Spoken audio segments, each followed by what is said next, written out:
তো hello guys, এখন আমরা চলে এসেছি ক্লাস 6-এর গণিত বইয়ের অনুশীলনী 2.2-এর 5 নম্বর অঙ্কটা করতে।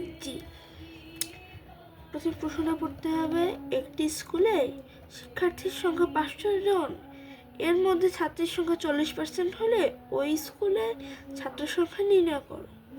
অতএব আমাদের প্রথমে লিখতে হবে 100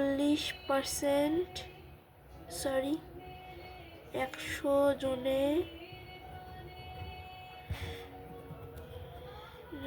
মধ্যে ছাত্রী 40%। এটা কিন্তু খুবই সহজ। 40% মানে 140।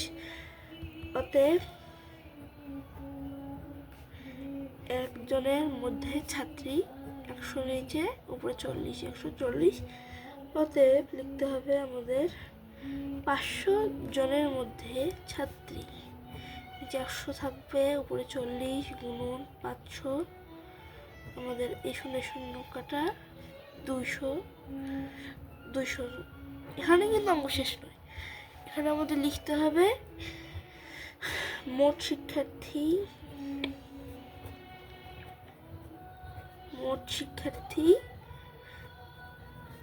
500 জন এবং ছাত্রী সংখ্যা